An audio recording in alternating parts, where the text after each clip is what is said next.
Y'all are in good hands. Don't have to worry about it. Now, like I said, I'm here for y'all. So if y'all want me to speed up, slow down, do donuts, turn on the AC, we'll make it happen. For you guys, bottom line is y'all paid $13.50 per ticket, right? Plus tax. You guys got ripped off, man. So I feel bad for you. I want to make this as worthwhile as I can. Remind me in a minute when it opens up with the donut here. It's kind of tight right here. Like this little area back here, this is all part of La Villita. I arranged some live music just for you guys. Now La Villita used to be the very first little Spanish village back in the early 1700s. Got a lot of really cool little village-style homes, little shops and restaurants up there. We got a lot more live entertainment up here in front of us. We got the Artisan River Theater.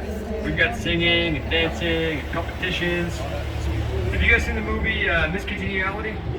Sandra Bullock, they shot a scene from Miss Congeniality on this little stage on my right-hand side. It was the perfect date scene. Y'all remember that? It was April 25th.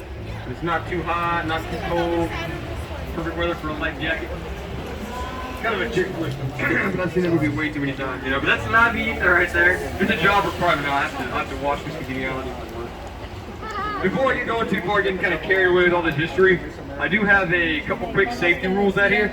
And safety's no fun, but it is a priority, right? So rule number one on this boat, do not stand up. You stand up on my boat, I'm not going to do anything about it. I'm not going to fight you guys, I'm not going to kick you off. I'll frown on you really strongly. I don't recommend it. You do have some very low bridges. I don't want you hitting your head on a bridge. It might sound dumb to you guys, but I have personally hit my head on that bridge back there behind us, and that one in front of us, and the one after that. I really have. It's been a really challenging first day, apparently, today. So, don't stand up on a bridge, guys. Learn from my mistakes on that one. Rule number 2 today is no smoking.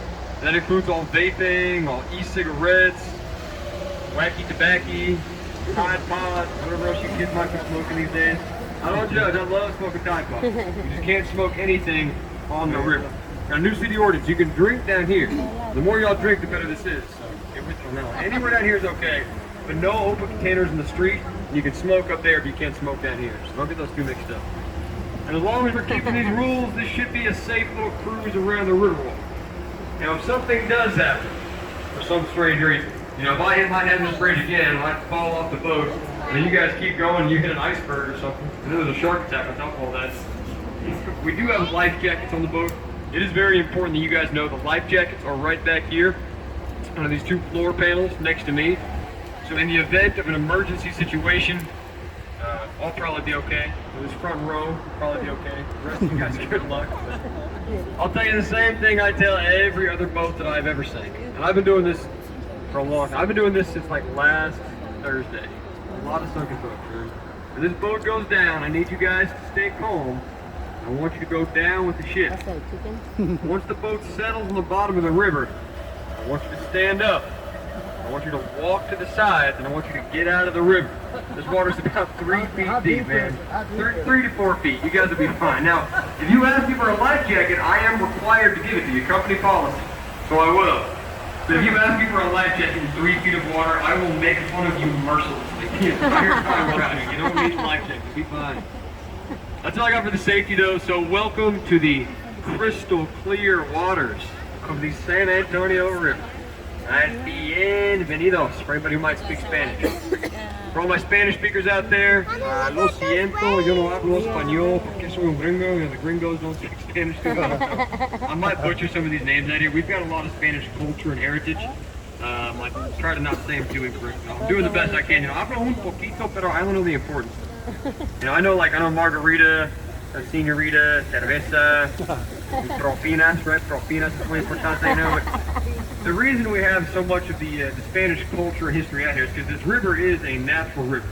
I'm not sure if y'all knew that. I'm from here. All my life I thought it was man-made because it looks really man-made. But this is a natural river. It's been here for hundreds of years. It goes down south for hundreds of miles. And the Spaniards are the first ones to really settle this area. The Native Americans, they lived here before that. The Bayaya Indians live along the banks. And they called the river Yanaguana, which meant peaceful waters, right? Calm waters. The Spaniards got here in 1691. Actually, they arrived on June 13th.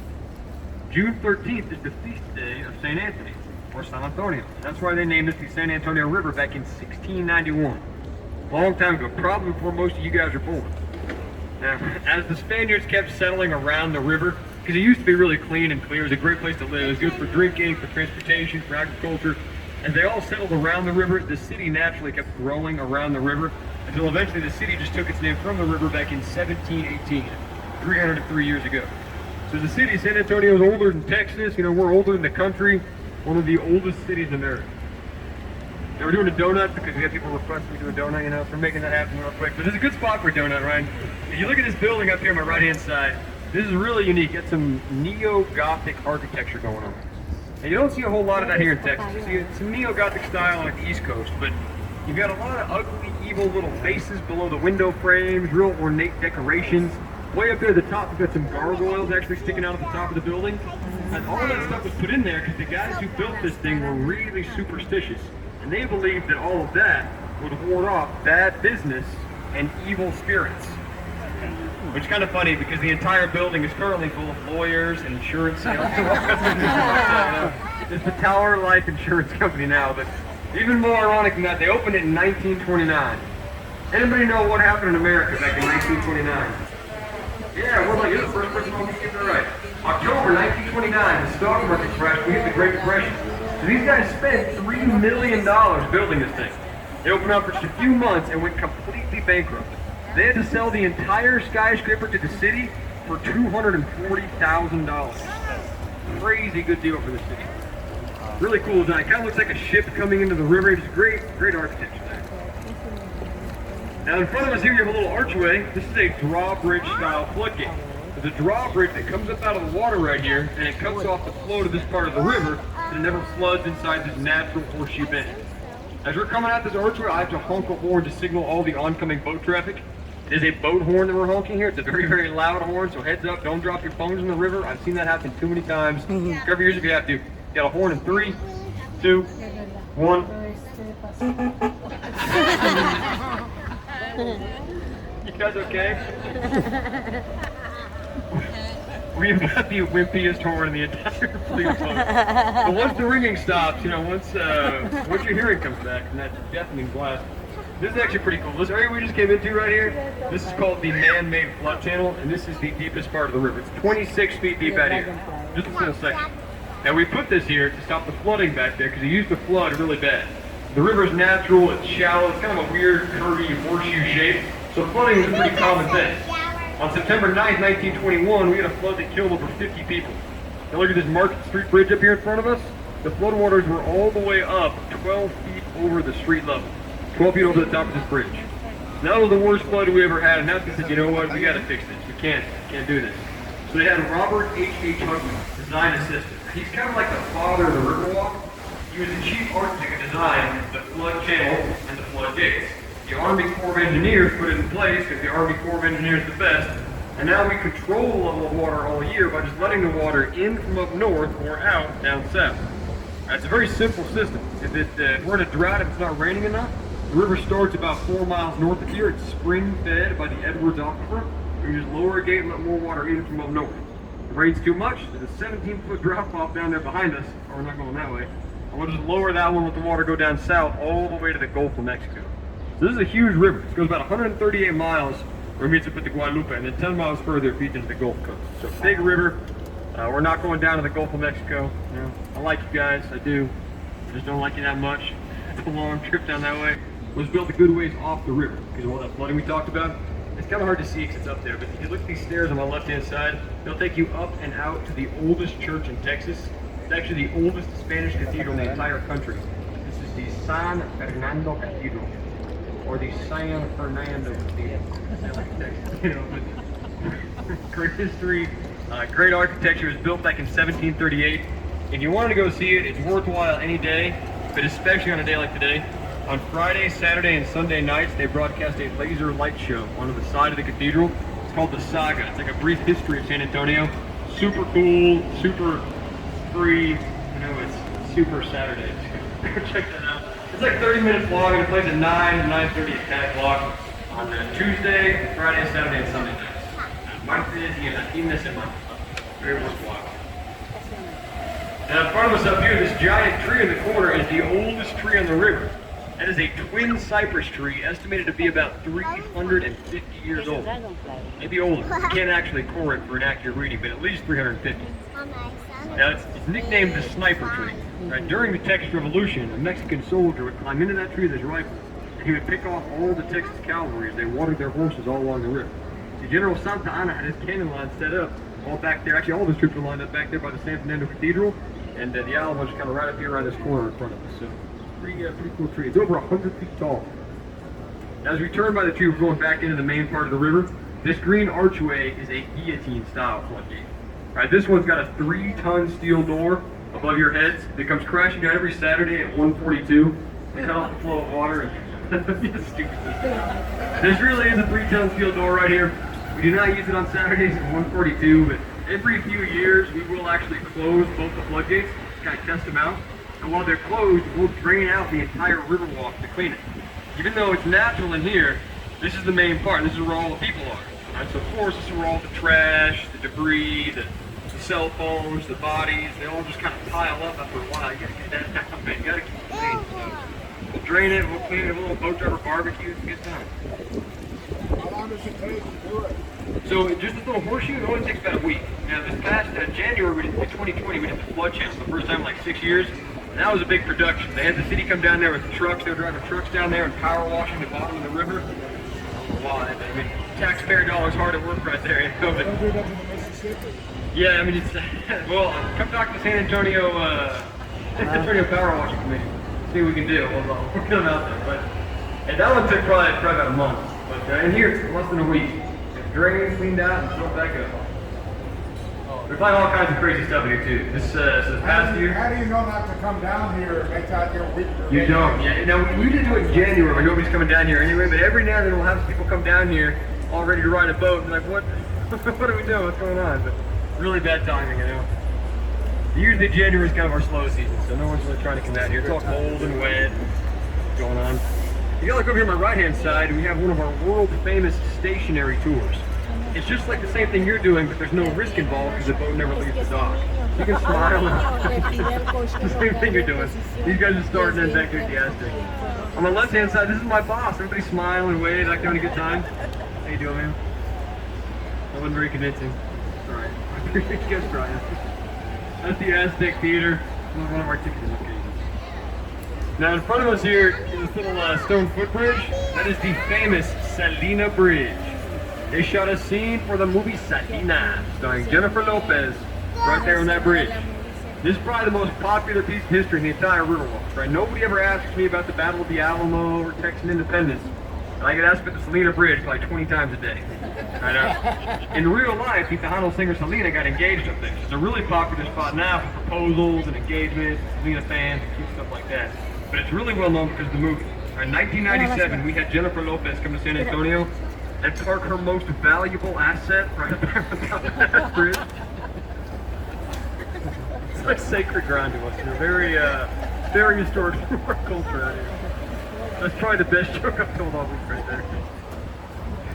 It is really entertaining to see what will come out of your mouth on a daily basis when you're given a microphone and an audience that can't go anywhere, like 15 times a day, 6 days a week, you know. But that's the Selena Bridge, man. It's pretty cool stuff. Now on the left-hand side, this big white hotel is the Omni La Mancion Hotel. That is the oldest hotel down here directly on the river. It opened up back in 1853 as the St. Mary's School for Boys. And they renovated it and eventually grew into St. Mary's University. And then they moved that to the west side where it still remained. It became the Omni La Mancion. Now as cool as that is, in 5 years you're probably not going to remember the Omni or my name or half the stuff I'm talking about. I'm sure it's all going in one ear and out the other. But I will make each one of you guys a crisp $100 bill. You remember this next bill on the left-hand side. That's partly because if you think about it, you can't lose that bet. You know, this is pretty cool. This building is like an optical illusion. So I'm going to go really slow. You got to look at it just right. As you come out towards the bridge, everybody looks straight to my left and all the way up to the top left side of this building right here. It'll kind of look like it's two-dimensional. Almost like it's a big brick wall, like a paper-thin skyscraper. The very front of the boat, right about now, straight to my left, all the way up to the top. Everybody else, same time, coming to view. Really some unique architecture. Now it's not actually two-dimensional because that would be stupid. That would make no sense, right? That's the Nick's Hospital. That was San Antonio's very first full-service hospital, built back in 1930. It was the first hospital in Texas where they built a bar in the bottom floor. It was a very fun kind of hospital. Now you got a bubblegum shrimp down there. Do you know who Carol Burnett is? Carol Burnett is from San Antonio. She was born right there in the Nick. It's kind of loud back here. This is the first hospital in the entire country to have fully centralized air conditioning. And that was a huge waste of time. Because obviously it never, ever gets hot in San Antonio. It stays crisp and cool like this all year round, right? Just perfect weather. 165 degrees. AC is a good thing to have. We got a lot of cool little bars and restaurants popping up all around us out here. A lot of good food, fun drinks, a lot of live music down here in the evenings. Especially on the weekends. I think they're great nights to come out here. Friday and Saturday night are always bumping. Especially up here in front of us, got a little jazz band that plays, the Oyster Bar, Mad Dog, little British pub, got some live music in there. This big white hotel in front of us is the Hyatt Regency. And the Hyatt is a lovely hotel, but it's a very short, stubby hotel. You almost never see new hotels built wider than they are tall.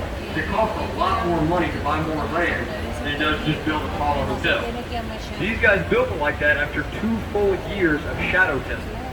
Right, they tested the length of shadow that would be cast during every season and every time of day to make sure that once this thing was built, this would not cast a shadow on the Alamo at sunset.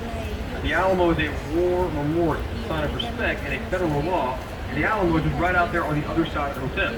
If you want to go see the Alamo, which you definitely should, that's the best way to get to that whole bottom floor. It's a nice little shortcut. They've got beer gardens, shops, art, waterfalls, little atrium, live music, and the Alamo is just right out there on the other side. Look at that.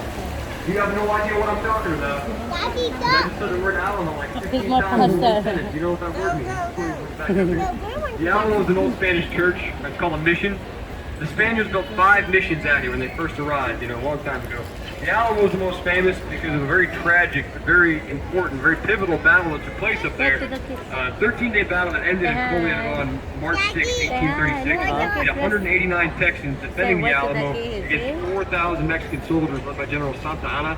Really some very cool stuff, very noble. I could talk about that one for hours, so still learn some more about that. We've got a lot of Texas history and a lot of Texas pride. A long time ago, Texas was a part of Mexico. We had our own little fight for freedom. We broke off, became our own independent nation, the Republic of Texas. And we remained our own country for almost 10 years, till 1845. Cool stuff. Now, you really don't care about the history? If you're just trying to tune me out right now because you didn't know that you were getting on a historic, narrated tour, all you want to do is drink and party and get 6 Facebook Live videos, this is the spot for you right here. This is like the party side of the river. We have got literally any type of food that you could think of.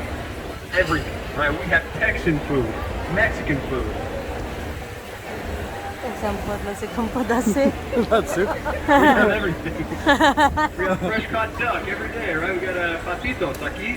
That's muy sabroso. Little ones are very tender, We got 64-ounce margaritas. We get the mariachis playing music out here. This is the heart of the Riverwalk, and this is really where the Riverwalk started. The river's always been here. The river's natural. We couldn't have any of this stuff down here because the flooding would be done. So after Robert H.H. Hugman put in the flood channel and stopped the flooding, he put his office over here on my right-hand side, this kind of cylinder-shaped building. Got his name on the balcony, a little statue of him down there. He put his office there in 1941, and that was the first business to be down here on the water. He was trying to set the example and show people that it was now safe to do all of this. It didn't catch on right away. People have been scared of the flooding for hundreds of years. They were kind of weary at first, but after about 4 or 5 years, they realized that he was right, it was safe. And in 1946, Casa Rio on my right-hand side opened up their doors as the first restaurant on the river. Now these guys are the ones who started the whole idea of riverside dining. They started the water taxis, the tour boats. Things really blew up and took off because of Casa Rio. Now, you gotta be kind of quiet here, you don't want to startle them. But if you look over here on my right-hand side... Do they own this operation? No, they don't actually. No, they're pretty historic. We're owned by Landry's now. Landry's owns this company. They did start it back in the day.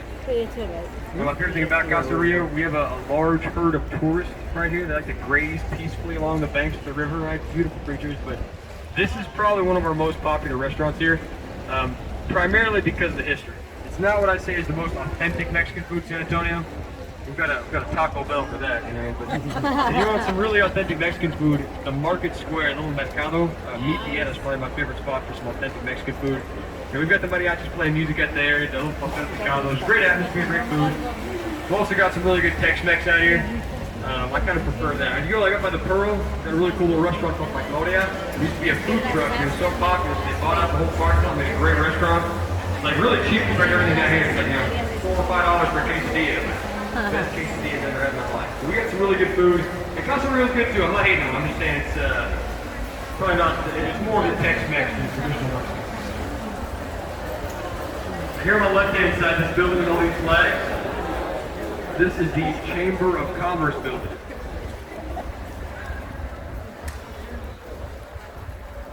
You can tell by the way it is. You know, literally nothing exciting has ever happened here. And it never will. It's a Chamber of Commerce building. But it's very important to the city, so I am required to talk about it. It's the best that I could do. I hope you guys enjoyed that. This whole message is brought to you by the Chamber of Commerce building. Every tour you guys take, whether it's this guy's tour or my tour, they're all going to be covering the same 33 key points of history here in San Antonio. But every tour is a little bit different, right? Some of these guys are actually really funny and enjoyable. Right? Some of us tell cheesy jokes the entire time. Some guys will tell you in the most monotone voice that I've ever heard in my entire life. This is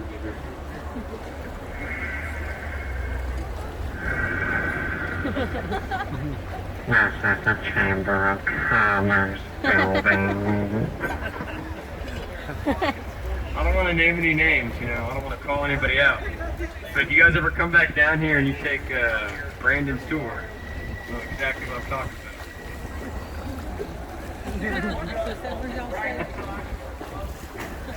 He's a good guy, but man, his voice drives me nuts.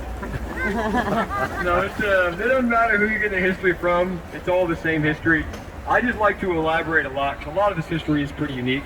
And the cheesy jokes, those are more for my benefit than yours, because I do this like 15 times a day and I have to keep myself entertained. And I genuinely think I'm pretty funny. I get a kick out of this. You know? Like, some of us might not share the same sense of humor, but that's okay, I'm not there. I'm having a good time. And if you look up here in front of us, this is pretty cool. You got two hotels up here. The one on the left-hand side is the Marriott Hotel. The one on the right-hand side is the Marriott Hotel. I don't know why they built them that close together. But the one over there on the left, the taller one, got a really cool backstory. They built it back in 1988. Now they wanted to build it before that, right there back in 85, but they couldn't because there was already an old historic hotel sitting there called the Fairmount.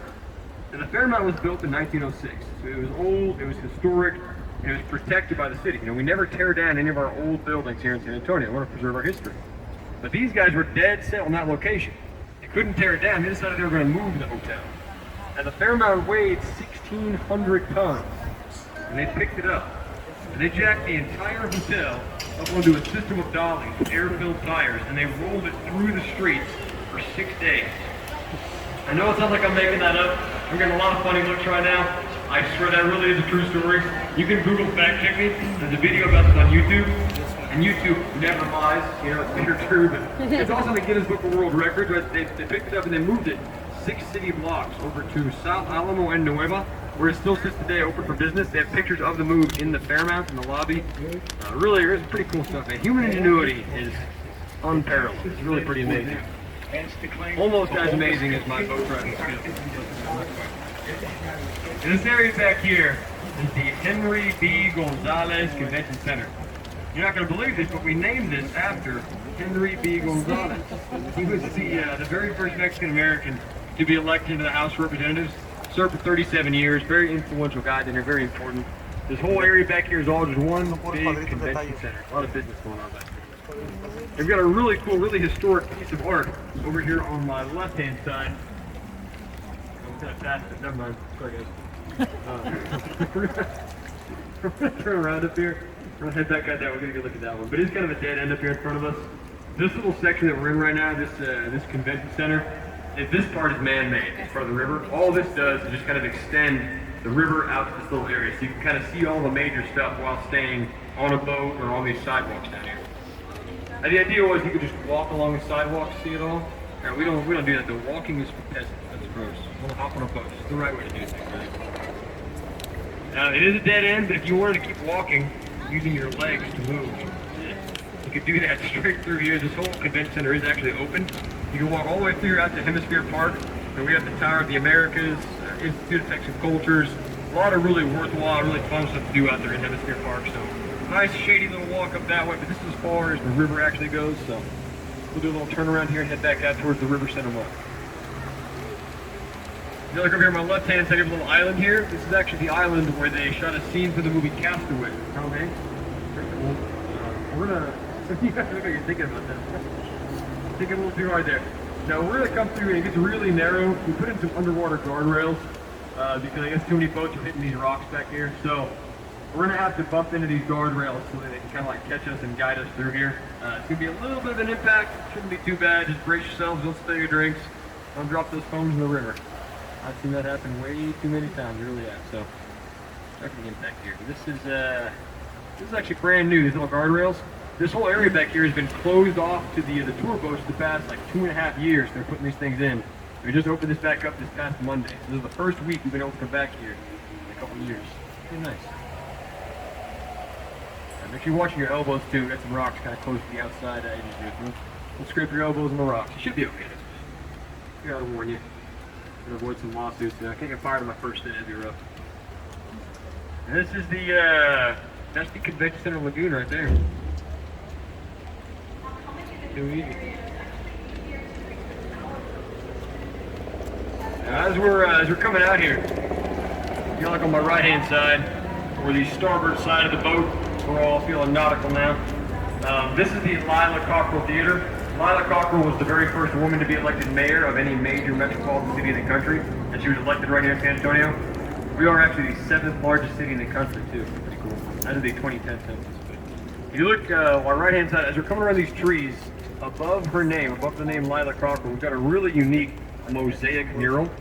And it's a mosaic that's actually constructed over 400,000 little 1-inch by 1-inch stone tiles.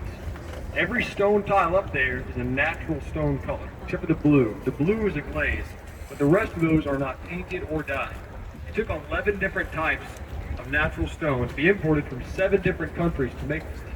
It's called the Confluence of Civilization. It has Latin culture on the left side, Western culture on the right side, a little naked family up there in the middle. Meant to symbolize the family of the future. The two cultures kind of came together here in San Antonio and formed a whole new culture. Blank canvas. We looked that up back in 1968 in that World's Fair that I've probably mentioned like 15 times by now. So in case y'all didn't know, we had a World's Fair here in 1968. Pretty big deal. If there's one thing you guys remember by the end of this tour, it's most likely going to be that Captain Nick is a great captain, obviously. But that World's Fair is a pretty big deal here too. I'll probably say it like 10 more times when we're done today. The World's Fair is really what kind of put San Antonio on the map as a world-class tourist destination, kind of pivotal for us. Now, our crown jewel for the World's Fair in 1968 was the Tower of the Americas. And back when we built it, in 1968 for the World's Fair, it was the tallest freestanding tower in the entire country. Does everybody look back at me real quick? Look at me. And then look away from me. I know it's hard to do. You know, right back here behind me, to the top of this tower back here, this is the Tower of the Americas. 750 feet tall, second tallest tower in the country. It's got a glass elevator, an observation deck, a whole rotating top floor area. It's like the observation deck and the restaurants rotate up there. So you're eating your dinner, you get a really gorgeous kind of panoramic view of the city. It's super nice. Now, I say we're the second tallest. Anybody know what the tallest is? Seattle. I always thought it was Seattle too. Seattle, they were the first ones to do it. They were very original and creative. They built the Space Needle in 1962 for their World's Fair. And we're not creative, so we just copied them. We built the taller ones. And we were the tallest until the Stratosphere in Las Vegas copied us to be the tallest.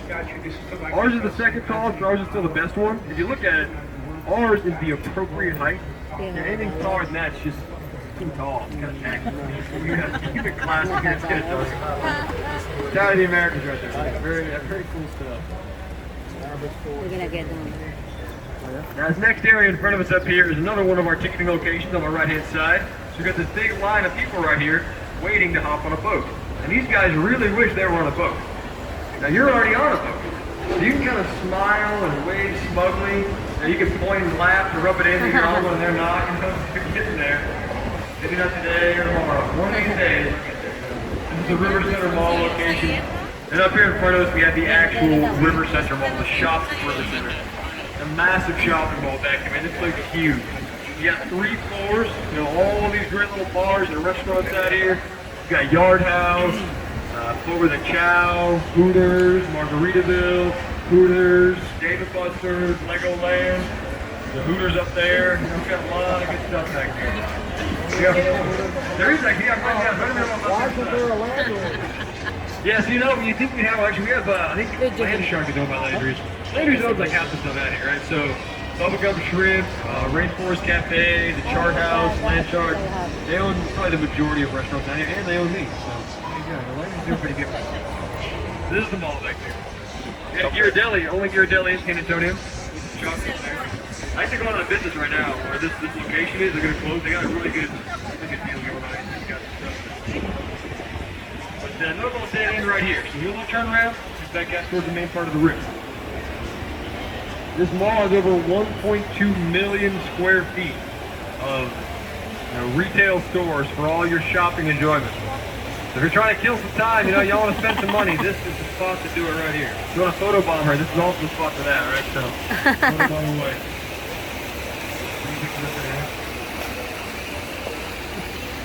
I think we got him there. Yeah, but this is a mall back here, guys. Like I mentioned earlier, we do have the ever-delicious Taco Bell in there for all of your authentic Mexican cuisine. You can tell it's authentic by the names of the food. You know, the Gordita Crunch Wrap. That's a secret family recipe straight from Mexico. Check out all these things, right? This one's the 5-layer BB burrito. Good stuff.